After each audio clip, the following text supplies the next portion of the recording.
ನಿನ್ನೆ ಚಿತ್ರದುರ್ಗದ ಕೋರ್ಟ್ ಕೊಟ್ಟಂತಹ ಒಂದು ತೀರ್ಪು ಒಂದು ಸಂಚಲನವನ್ನೇ ಸೃಷ್ಟಿ ಮಾಡಿದೆ ಅಂತ ಹೇಳಿದ್ರೆ ತಪ್ಪಾಗಲ್ಲ. ಸಂತ್ರಸ್ತೆಯರಿಂದ ದೂರನ್ನ ಕೊಡಿಸೋ ವಿಚಾರದಲ್ಲಿ ಪಿತೂರಿ ಅಥವಾ ಷಡ್ಯಂತ್ರ ನಡೆದಿರೋದು ನಿಜ ಅನ್ನೋದನ್ನ ಕೋರ್ಟ್ ಒಪ್ಪಿಕೊಂಡಿದೆ.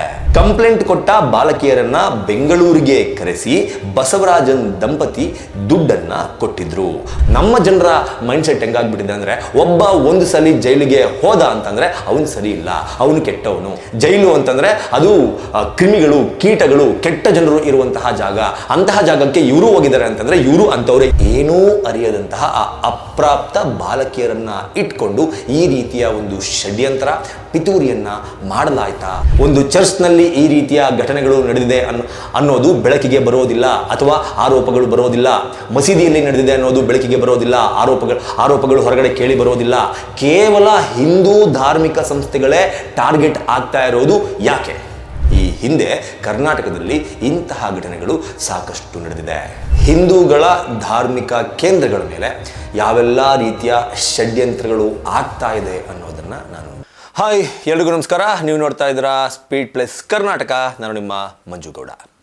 ನಿನ್ನೆ ಚಿತ್ರದುರ್ಗದ ಕೋರ್ಟ್ ಕೊಟ್ಟಂತಹ ಒಂದು ತೀರ್ಪು ಒಂದು ಸಂಚಲನವನ್ನೇ ಸೃಷ್ಟಿ ಮಾಡಿದೆ ಅಂತ ಹೇಳಿದ್ರೆ ತಪ್ಪಾಗಲ್ಲ. ನಾನು ಈ ಪ್ರಕರಣವನ್ನು ಸೂಕ್ಷ್ಮವಾಗಿ ಗಮನಿಸಿದಾಗ ಕರ್ನಾಟಕದಲ್ಲಿ ಹಿಂದೂಗಳ ಧಾರ್ಮಿಕ ಕೇಂದ್ರಗಳ ಮೇಲೆ ಯಾವೆಲ್ಲ ರೀತಿಯ ಷಡ್ಯಂತ್ರಗಳು ಆಗ್ತಾ ಇದೆ ಅನ್ನೋದನ್ನು ನಾನು ನೀಟಾಗಿ ಗಮನ ಹರಿಸಿದ್ದೀನಿ. ಅದನ್ನು ನಿಮ್ಮ ಮುಂದೆ ಹೇಳೋದಕ್ಕೆ ಬಂದಿದ್ದೀನಿ.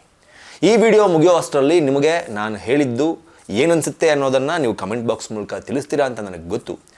ಆದರೂ ಈ ರೀತಿಯ ಒಂದಷ್ಟು ಬೆಳವಣಿಗೆ ನಿಜವಾಗ್ಲೂ ಕರ್ನಾಟಕದ ಮಟ್ಟಕ್ಕೆ ಒಂದು ಆಘಾತಕಾರಿ ವಿಷಯ. ಇನ್ನು ಮುಂದಾದರೂ ನಾವು ಎಚ್ಚೆತ್ತುಕೊಳ್ಳಿಲ್ಲ ಅಂತಂದರೆ ಇದು ಮುಂದೆ ಹೋಗ್ತಾ ಹೋಗ್ತಾ ಬಹಳ ಕಷ್ಟದ ದಿನಗಳನ್ನು ಹಿಂದೂಗಳು ಅಥವಾ ಹಿಂದೂ ಧಾರ್ಮಿಕ ಕೇಂದ್ರಗಳು ಎದುರಿಸಬೇಕಾದಂತಹ ಸ್ಥಿತಿ ಒಂದಲ್ಲ ಒಂದಿನ ನಿರ್ಮಾಣ ಆಗೇ ಆಗತ್ತೆ. ಚಿತ್ರದುರ್ಗದ ಮುರುಘಾ ಮಠದ ಶ್ರೀಗಳು ಹಾಗೂ ಅಲ್ಲಿಯ ಮ್ಯಾನೇಜರ್ ಆಗಿರುವಂತಹ ಪರಮಶಿವಯ್ಯ ಹಾಗೂ ಅಲ್ಲಿನ ವಾರ್ಡನ್ ಆಗಿದ್ದಂತಹ, ಹಾಸ್ಟೆಲ್ನ ವಾರ್ಡನ್ ಆಗಿದ್ದಂತಹ ರಶ್ಮಿ, ಈ 3 ಜನರ ಮೇಲೆ ಪ್ರಕರಣ ದಾಖಲಾಗಿತ್ತು. ಈ 3 ಜನರ ಮೇಲೆ ಇದ್ದಂತಹ ಪ್ರಕರಣವನ್ನು ಚಿತ್ರದುರ್ಗ ಕೋರ್ಟ್ ಖುಲಾಸೆಗೊಳಿಸಿ ಅವರೆಲ್ಲರನ್ನೂ ಸಹ ನಿರಪರಾಧಿಗಳು ಅಂತ ಘೋಷಣೆ ಮಾಡುವ ಮೂಲಕ ಅವರನ್ನು ಬಿಡುಗಡೆ ಮಾಡಿದೆ. ಏನೆಲ್ಲ ವಾದ ವಿವಾದಗಳಾಯಿತು, ಎಸ್ಪೆಷಲಿ ಮುರುಘಾ ಶ್ರೀಗಳ ಪರವಾಗಿ, ಅಂದರೆ ಈ 3 ಜನರ ಪರವಾಗಿ ಚಿತ್ರದುರ್ಗದ ಮುರುಘಾ ಮಠದ ಪರವಾಗಿ ವಾದವನ್ನು ಮಾಡಿದಂತಹ ವಕೀಲರು ಯಾವೆಲ್ಲ ರೀತಿಯ ವಾದವನ್ನು ಮಾಡುವ ಮೂಲಕ ಚಿತ್ರದುರ್ಗದ ಕೋರ್ಟ್ನ ನ್ಯಾಯಾಧೀಶರಿಗೆ ಮನವರಿಕೆಯನ್ನ ಮಾಡಿಕೊಟ್ರು. ಈ ರೀತಿಯ ಒಂದು ತೀರ್ಪನ್ನು ಬರೋದಕ್ಕೆ ಯಾವೆಲ್ಲ ರೀತಿಯ ವಾದ ಸಹಾಯ ಆಯಿತು ಅನ್ನೋದನ್ನು ನಾವು ನೋಡೋದಾದರೆ ಸಾಕಷ್ಟು ಅಂಶಗಳಿದೆ. ಮೊದಲಿಗೆ ನಾನು ಈ ಪ್ರಕರಣ ಏನು ಅನ್ನೋದನ್ನು ಹೇಳ್ಬಿಡ್ತೀನಿ. 2022-23ನೇ ಸಾಲಿನಲ್ಲಿ ಈ ಪ್ರಕರಣ ದಾಖಲಾಗುತ್ತೆ. ಈ ಪ್ರಕರಣ ಏನಾಗಿತ್ತು ಅಂತಂದರೆ, ಚಿತ್ರದುರ್ಗದ ಮುರುಘಾ ಮಠದ ಇನ್ಸ್ಟಿಟ್ಯೂಟ್ನಲ್ಲಿ ಓದ್ತಾ ಇದ್ದಂತಹ 2 ಅಪ್ರಾಪ್ತ ಬಾಲಕಿಯರ ಮೇಲೆ ಚಿತ್ರದುರ್ಗದ ಮುರುಘಾ ಶ್ರೀಗಳು ಲೈಂಗಿಕ ದೌರ್ಜನ್ಯ ನಡೆಸಿದ್ದಾರೆ ಅಥವಾ ಅತ್ಯಾಚಾರ ನಡೆಸಿದ್ದಾರೆ ಅಂತ ಒಂದು ಕಂಪ್ಲೇಂಟ್ ಲಾಡ್ಜ್ ಆಗುತ್ತೆ. ಆ ಕಂಪ್ಲೇಂಟ್ನ ಸಲುವಾಗಿ ಮುರುಘಾ ಶ್ರೀಗಳನ್ನು ಅರೆಸ್ಟ್ ಮಾಡಲಾಗುತ್ತೆ. ಆ 2 ಹೆಣ್ಣು ಮಕ್ಕಳಿಗೆ 18 ವರ್ಷ ತುಂಬಿರದ ಕಾರಣಕ್ಕಾಗಿ ಈ ಒಂದು ಪ್ರಕರಣ ಪೋಕ್ಸೋ ಪ್ರಕರಣವಾಗಿ ಕನ್ವರ್ಟ್ ಆಗಿರುತ್ತೆ. ಅಂದರೆ ಪೋಕ್ಸೋ ಪ್ರಕರಣವಾಗಿ ದಾಖಲಾಗಿರುತ್ತೆ. ಪೋಕ್ಸೋ ಪ್ರಕರಣ ದಾಖಲಾದ ಕಾರಣಕ್ಕಾಗಿಯೇ ಅವರನ್ನು ಅರೆಸ್ಟ್ ಮಾಡಿ ಸಾಕಷ್ಟು ದಿನಗಳ ಕಾಲ ಜೈಲಿನಲ್ಲೂ ಸಹ ಕೊಳೆಯುವ ಹಾಗೆ ಮಾಡಲಾಗಿರುತ್ತೆ. ಈ ಪ್ರಕರಣ ದಾಖಲಾಯಿತು, ಹೇಗೆಲ್ಲ ನಡೆದು ಬಂತು? ಚಿತ್ರದುರ್ಗ ಮಠದಲ್ಲಿ ಮುರುಘಾ ಶ್ರೀಗಳು ಈ 2 ಅಪ್ರಾಪ್ತ ಬಾಲಕಿಯರ ಮೇಲೆ ಲೈಂಗಿಕ ದೌರ್ಜನ್ಯವನ್ನು ನಡೆಸಿದ್ದಾರೆ ಅಂತ ಒಂದು ಕಂಪ್ಲೇಂಟ್ ಲಾಡ್ಜ್ ಆಯಿತು. ಆ ಕಂಪ್ಲೇಂಟ್ ಲಾಡ್ಜ್ ಆಗಿದ್ದು ಮೈಸೂರಿನಲ್ಲಿ. ಚಿತ್ರದುರ್ಗದ ಬದಲಾಗಿ ಮೈಸೂರಿನಲ್ಲಿ ಆ ಕಂಪ್ಲೇಂಟ್ ಆಗಿತ್ತು. ಕಂಪ್ಲೇಂಟನ್ನು ಎಲ್ಲಿ ಬೇಕಾದರೂ ಕೊಡ್ಬೋದು, ಅದಕ್ಕೆ ನಮ್ಮ ಕಾನೂನಿನಲ್ಲಿ ಇವತ್ತಿಗೂ ಸಹ ಅವಕಾಶ ಇದೆ. ಅದನ್ನು ನಾನು ತಪ್ಪು ಅಂತ ಹೇಳೋದಕ್ಕೆ ಹೋಗಲ್ಲ. ಆದರೆ ಕೋರ್ಟ್ನಲ್ಲಿ ನಡೆದಂತಹ ವಾದ ವಿವಾದಗಳನ್ನು ಗಮನಿಸಿದಾಗ ಯಾವೆಲ್ಲ ಅಂಶಗಳನ್ನು ಪರಿಗಣಿಸಿ ಚಿತ್ರದುರ್ಗದ ಕೋರ್ಟ್ ಈ ಒಂದು ತೀರ್ಪನ್ನು ನೀಡಿದೆ ಅನ್ನೋದನ್ನು ನಾವು ನೋಡೋದಾದರೆ, ಸಂತ್ರಸ್ತೆಯರಿಂದ ದೂರನ್ನ ಕೊಡಿಸೋ ವಿಚಾರದಲ್ಲಿ ಪಿತೂರಿ ಅಥವಾ ಷಡ್ಯಂತ್ರ ನಡೆದಿರೋದು ನಿಜ ಅನ್ನೋದನ್ನು ಕೋರ್ಟ್ ಒಪ್ಪಿಕೊಂಡಿದೆ. ಈ ರೀತಿಯ ವಾದವನ್ನ ಸಹ ವಕೀಲರು ಮಾಡಿದ್ರು. ಇದನ್ನ ಕೋರ್ಟ್ ಪರಿಗಣಿಸಿದೆ. ಮುರುಘಾಶ್ರೀ ಹಾಗೂ ಬಸವರಾಜನ್ ನಡುವಿನ ಜಿದ್ದಿನಿಂದ ಈ ದೂರು ದಾಖಲಾಗಿತ್ತು. ಕಂಪ್ಲೇಂಟ್ ಕೊಟ್ಟ ಬಾಲಕಿಯರನ್ನ ಬೆಂಗಳೂರಿಗೆ ಕರೆಸಿ ಬಸವರಾಜನ್ ದಂಪತಿ ದುಡ್ಡನ್ನ ಕೊಟ್ಟಿದ್ರು.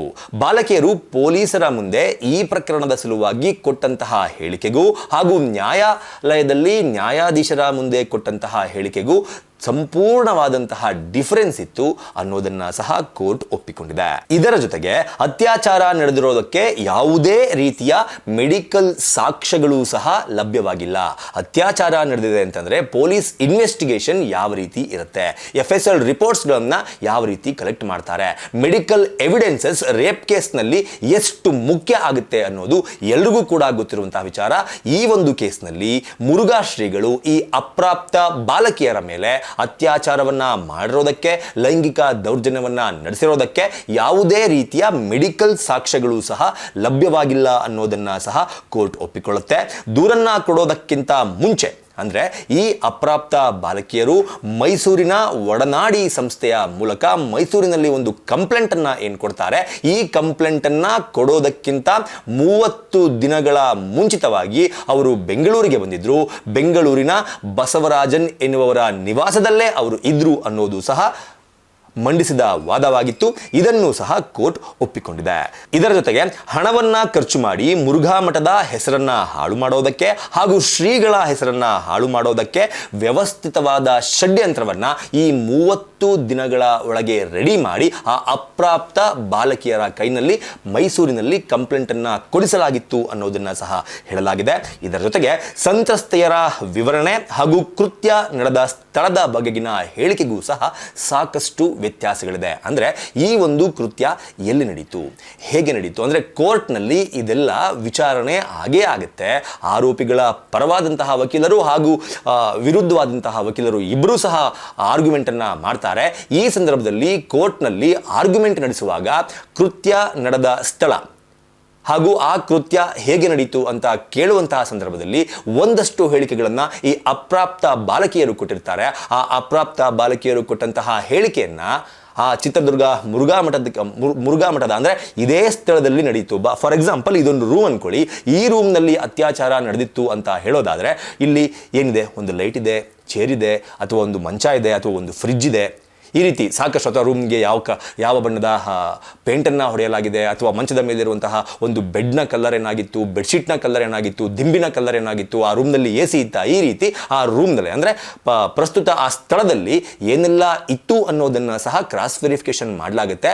ಹಾಗೆ ಕ್ರಾಸ್ ವೆರಿಫಿಕೇಶನ್ ಮಾಡಿದಾಗ ಅಪ್ರಾಪ್ತ ಬಾಲಕಿಯರು ಕೊಟ್ಟಂತಹ ಹೇಳಿಕೆಗೂ ಹಾಗೂ ಕೃತ್ಯ ನಡೆದಂತಹ ಅಂದರೆ ಇದೇ ಸ್ಥಳದಲ್ಲಿ ನಡೆದಿತ್ತು ಅಂತ ಏನು ಹೇಳ್ತಾ ಇದ್ರು ಅದಕ್ಕೂ ಹೋಲಿಕೆ ಆಗಿಲ್ಲ ಅನ್ನೋದು ಸಹ ಕೋರ್ಟ್ನಲ್ಲಿ ಪ್ರೂವ್ ಆಗಿದೆ. ಇದರ ಜೊತೆಗೆ ಚಿತ್ರದುರ್ಗದ ಮುರುಘಾ ಮಠದಲ್ಲಿ ನಡೆದಂತಹ ಈ ಕೃತ್ಯಕ್ಕೆ ಚಿತ್ರದುರ್ಗದಲ್ಲೇ ಕಂಪ್ಲೇಂಟ್ ಅನ್ನ ಕೊಡೋದನ್ನ ಬಿಟ್ಟು ಮೈಸೂರಿನ ಒಡನಾಡಿ ಸಂಸ್ಥೆಗೆ ಹೋಗಿ ಮೈಸೂರಿನಲ್ಲಿ ಕಂಪ್ಲೇಂಟ್ ಕೊಡುವಂತಹ ಅವಶ್ಯಕತೆ ಏನಿತ್ತು ಅನ್ನುವ ಅನುಮಾನ ಸಹ ಮೂಡಿದೆ ಎನ್ನುವುದು ಕೂಡ ಒಂದು ವಾದ ವಿವಾದದಲ್ಲಿ ದಾಖಲಾಗಿದೆ. ಸೊ ಇದನ್ನೆಲ್ಲ ಕೋರ್ಟ್ನಲ್ಲಿ ನ್ಯಾಯಾಧೀಶರ ಮುಂದೆ ನ್ಯಾಯಾಧೀಶರ ಗಮನಕ್ಕೆ ತರುವಲ್ಲಿ, ಅದನ್ನು ಪ್ರೂವ್ ಮಾಡುವಲ್ಲೂ ಸಹ ಮುರುಘಾಶ್ರೀ ಅಥವಾ ಮುರುಘಾ ಮಠದ ಪರವಾದಂತಹ ವಕೀಲರು ಸಕ್ಸಸ್ ಆಗಿದ್ದಾರೆ.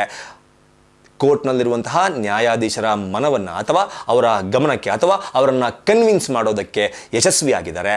ಹಾಗಾಗಿನೇ ಈ ರೀತಿಯ ಒಂದು ತೀರ್ಪು ನಿನ್ನೆ ಮುರುಘಾ ಮಠದ ವಿಚಾರದಲ್ಲಿ ಬಂದಿದೆ.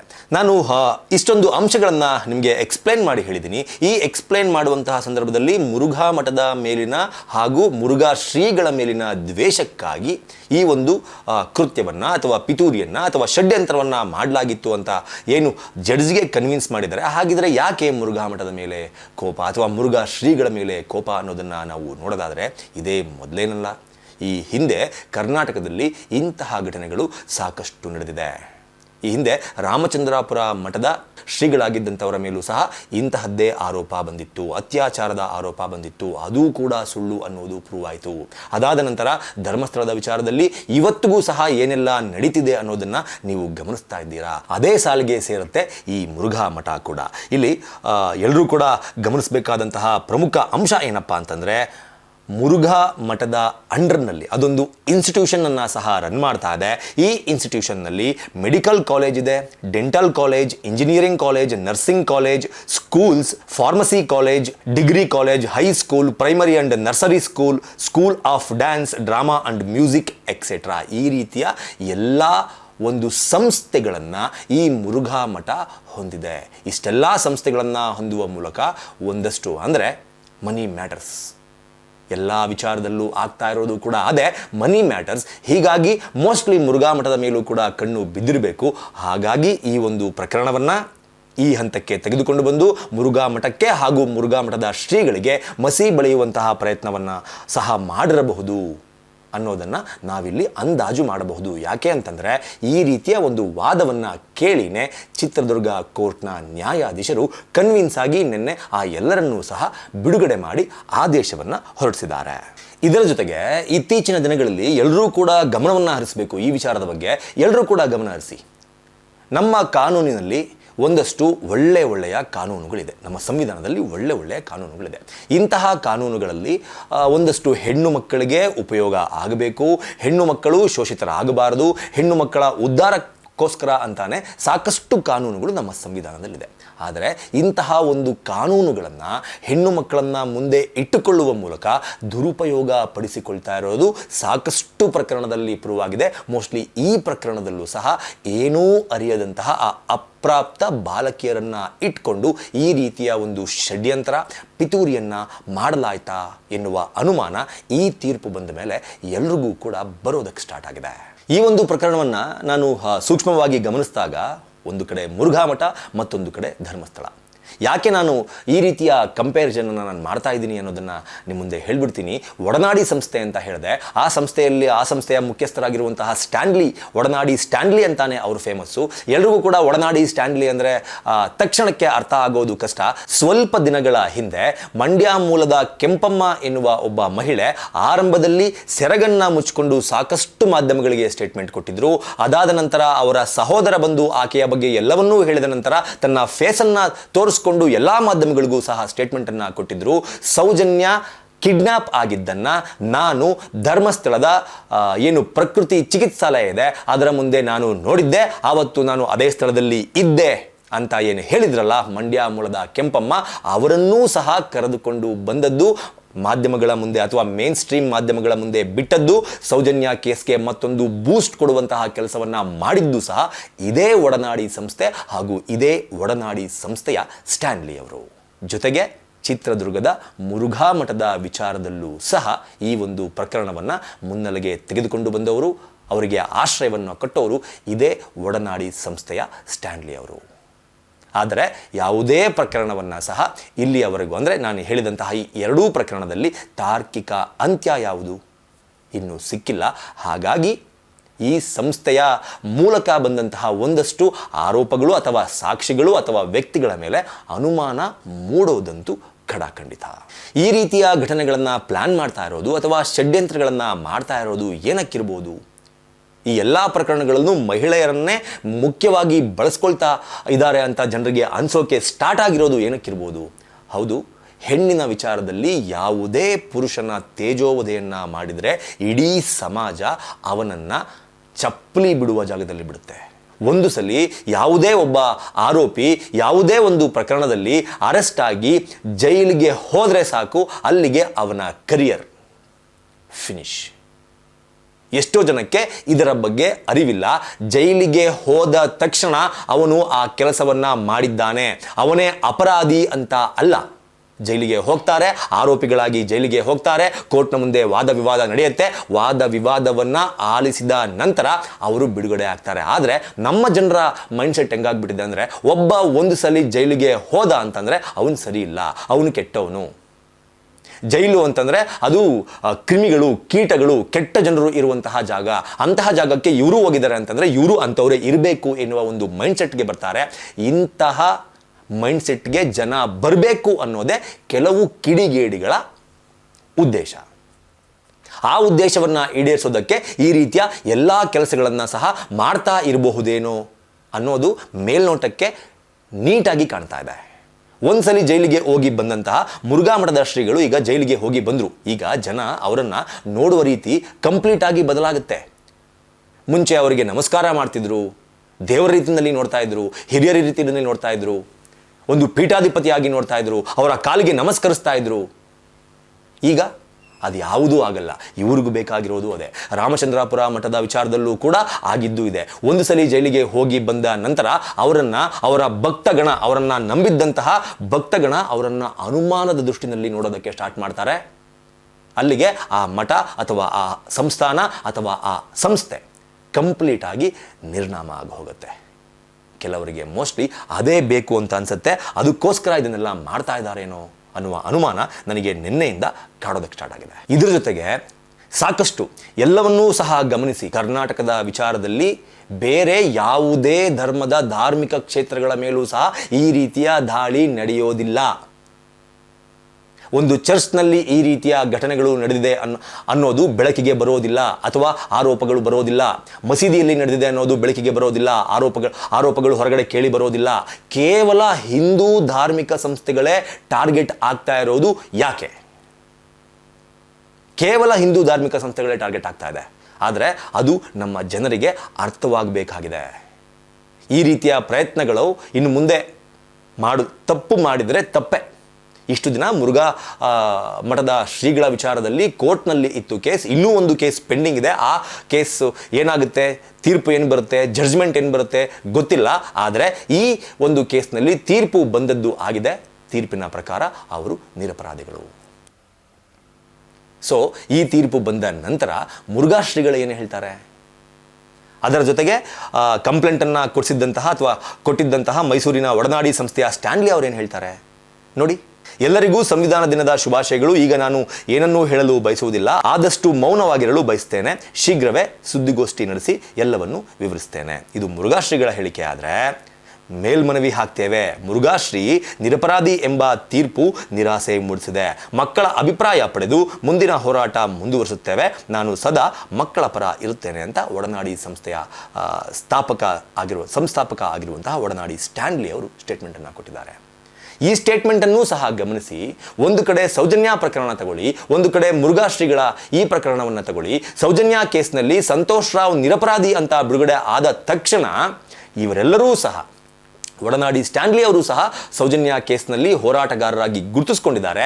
ಇದೇ ಒಡನಾಡಿ ಸ್ಟ್ಯಾನ್ಲಿ ಅವರು ಸೌಜನ್ಯ ಕೇಸ್ನಲ್ಲಿ ಈ ರೀತಿಯ ಬೆಳವಣಿಗೆಗಳು ಅಂದರೆ ಸಂತೋಷ್ ರಾವ್ ನಿರಪರಾಧಿ ಅಂತ ಬಿಡುಗಡೆ ಆದಾಗ ಕೋರ್ಟ್ ಹೇಳಿದ ಮೇಲೆ ಮುಗೀತು, ಫಿನಿಶ್ ಅಂತ ಹೇಳುವಂತಹ ಇವರು ಮುರುಘಾ ಶ್ರೀಗಳ ವಿಚಾರದಲ್ಲಿ ನಾವು ಇದನ್ನು ಬಿಡಲ್ಲ, ಈ ತೀರ್ಪು ನಮಗೆ ತೃಪ್ತಿ ತಂದಿಲ್ಲ, ನಾವು ಮೇಲ್ಮನವಿ ಹೋಗ್ತೀವಿ ಅಂತ ಹೇಳ್ತಾರೆ. ಸರ್ಕಾರ ಮೇಲ್ಮನವಿಗೆ ಹೋಗಬೇಕು.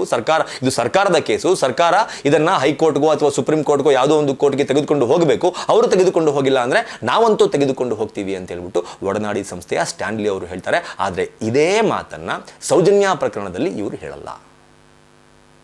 ಕೋರ್ಟ್ ತೀರ್ಪು ಕೊಟ್ಟಾಗಿದೆ, ಸರ್ಕಾರ ಇದನ್ನು ಸುಪ್ರೀಂ ಕೋರ್ಟಿಗೆ ತಗೊಂಡೋಗ್ಬೇಕು. ಇಫ್ ಇನ್ ಕೇಸ್ ಸರ್ಕಾರ ಸುಪ್ರೀಂ ಕೋರ್ಟಿಗೆ ತಗೊಂಡೋಗಿಲ್ಲ ಅಂತಂದರೆ ನಾವು ಸೌಜನ್ಯ ಕೇಸನ್ನು ನಾವು ಸುಪ್ರೀಂ ಕೋರ್ಟಿಗೆ ತಗೊಂಡೋಗ್ತೀವಿ ಎನ್ನುವ ಒಂದೇ ಒಂದು ಸಿಂಗಲ್ ಪದ ಇವರು ಬಾಯಲ್ಲಿ ಬರಲ್ಲ. ಇದನ್ನೆಲ್ಲ ನೋಡಿದಾಗಲೇ, ಈ ರೀತಿಯ ಡಬಲ್ ಸ್ಟ್ಯಾಂಡರ್ಡ್ಸನ್ನು ನೋಡಿದಾಗಲೇ ಇವರ ಮೇಲೆ ಎಲ್ಲರಿಗೂ ಸಹ ಅನುಮಾನ ಬರೋದಕ್ಕೆ ಸ್ಟಾರ್ಟ್ ಆಗುತ್ತೆ. ಸೊ ಈ ಪ್ರಕರಣವನ್ನು ನೋಡಿದಾಗ, ಈ ಪ್ರಕರಣದ ಬಗ್ಗೆ ನಿಮಗೆ ನಾನು ಹೇಳಿರುವ ವಿವರಗಳನ್ನು ಕೇಳಿದಾಗ ಏನನ್ಸುತ್ತೆ ಕಮೆಂಟ್ ಬಾಕ್ಸ್ ಮೂಲಕ ತಿಳಿಸಿ ಅಂತ ಕೇಳ್ಕೊತಾ ಈ ವಿಡಿಯೋನ ಮುಗಿಸ್ತಾ ಇದ್ದೀನಿ. ನಮಸ್ಕಾರ.